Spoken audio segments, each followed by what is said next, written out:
Kami dari kelompok VOC akan menjelaskan tentang sejarah VOC. Yang pertama yaitu alur pelayaran samudera dari VOC sampai ke Indonesia.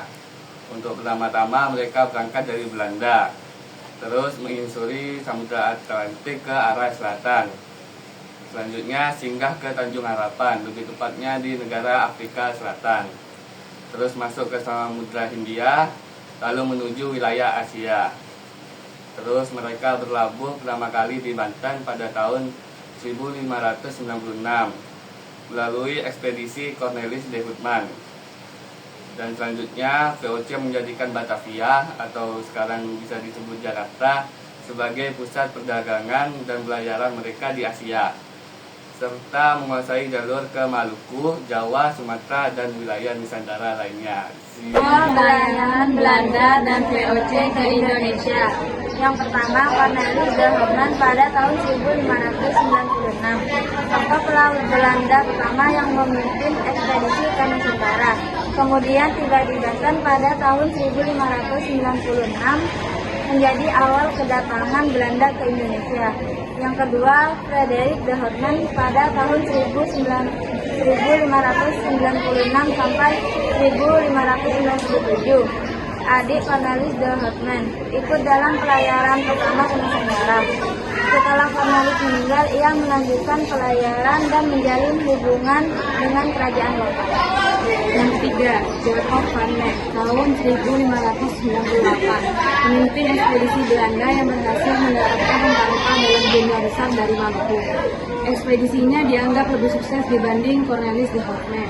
Yang keempat, Jan Pieters Joen Hoyer tahun 1619, Gubernur Jenderal VOC yang sangat berpengaruh, menduduki Jayakarta dan menggantinya menjadi Batavia, pusat VOC di Asia, dijuluki sebagai pendiri Batavia.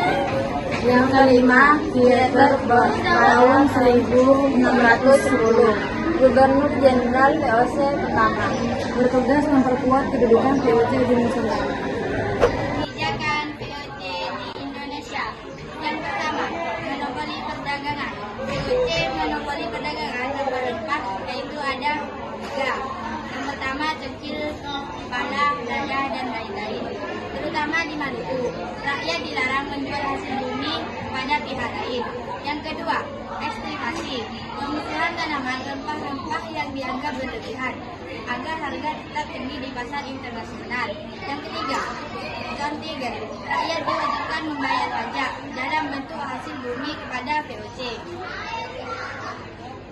Yang keempat, terstricto lateranti, penyerahan wajib. Rakyat harus menjual hasil buminya hanya kepada VOC dengan harga yang sangat rendah. 5. Membangun benteng dan pos dagang.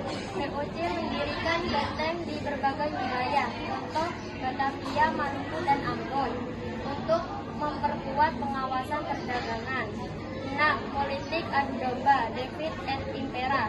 VOC sering mengadu domba antar kerajaan atau antar penguasa lokal agar mudah menguasai wilayah Nusantara. Dan VOC yang paling terkenal di Indonesia sampai sekarang, yaitu ada Benteng Rotterdam, Benteng Fragevoel, terus ada juga Museum Fathahillah atau Balai Kota Batavia, terus ada juga Museum Bahari, lalu ada Gedung Arsip Nasional, kawasan Kota Tua, sistem administrasi, perkebunan kopi, teh, tebu, dan rempah-rempah. Terus ada juga kata-kata serapan dan pengaruh kuliner di Belanda. Selanjutnya ada dampak penjajahan VOC di Indonesia. Yang pertama itu ada dampak negatif, yaitu penderitaan rakyat. Yang pertama, rakyat itu dipaksa bekerja rodi, membayar pajak, dan menyerahkan hasil bumi dengan harga murah. Yang selanjutnya ada terjadi kemiskinan karena tanah dan hasil panen banyak dirampas oleh VOC. Yang kedua itu ada monopoli perdagangan yang berisi rakyat tidak bebas berdagang, hanya boleh menjual kepada VOC. Selanjutnya ada harga hasil bumi ditentukan sepihak oleh VOC. Yang ketiga ada konservasi yaitu pemusnahan tanaman yang berisi tentang banyak tanaman rempah dimusnahkan agar harga tetap tinggi sehingga petani rugi. Yang keempat ada politik adu domba.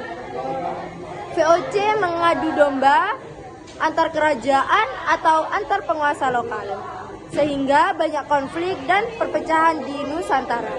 Selanjutnya ada hilangnya kedaulatan kerajaan Nusantara yang berisi tentang kerajaan-kerajaan seperti Maluku, Makassar, Banten, dan lain-lain kehilangan kekuasaan karena dikuasai VOC.